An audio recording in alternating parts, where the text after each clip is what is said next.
पूर्व केंद्रीय राज्य मंत्री सह राष्ट्रीय जनता दल के नेता जयप्रकाश नारायण यादव ने आज सुल्तानगंज में गंगा नदी पर बनने वाले अगुवानी पुल के अप्रोच रोड के लिए किए जा रहे जमीन अधिग्रहण का मुद्दा उठाया।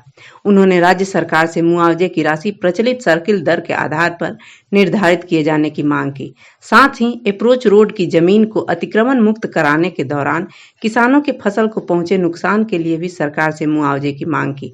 इसके अतिरिक्त अकबर नगर को नगर पंचायत का दर्जा दिए जाने का विरोध करते हुए पेट्रोलियम पदार्थों के मूल्य में आई वृद्धि, बैंकों के निजीकरण आदि मुद्दे पर भी सरकार को घेरा। उन्होंने कहा कि सरकार इन सभी मामलों पर यदि जल्द ही कोई निर्णय नहीं लेती तो राष्ट्रीय जनता दल आंदोलन का रास्ता अख्तियार करेगा।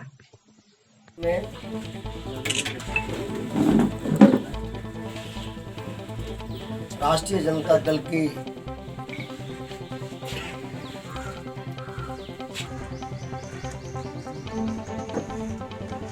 श्री मिराज साहब ने करने का काम किया। पहले हम इसी स्थानीय मुद्दे से सवाल की शुरुआत करेंगे, फिर कुछ राज्य के मुद्दों को उठाएंगे और कुछ जो है केंद्र की जो ज्यादतियां हो रही है उसके भी सवाल हम उठाएंगे। पत्रकार बंधु भी यहाँ उपस्थित है।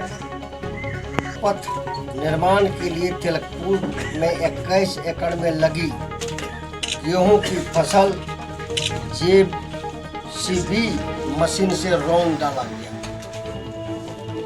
किसान की तबाही और बर्बादी करने का काम किया गया।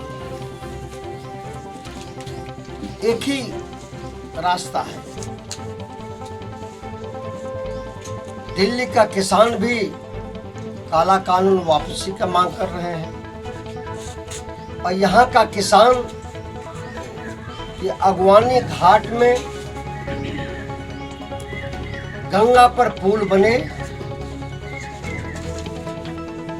इसके लिए पूरा राजद परिवार आंदोलनरत रहा, आज भी है।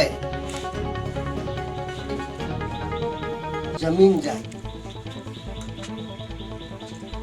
किसानों के खेत पर जो है अप्रोच और पुल बनेगा।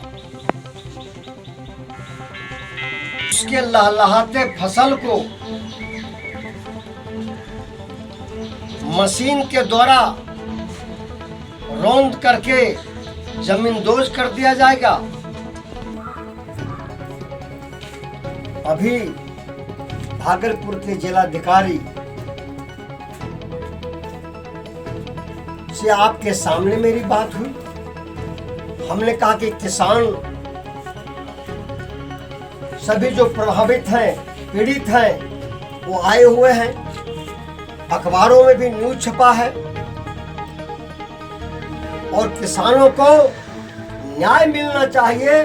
किसानों के साथ अन्याय नहीं होना चाहिए।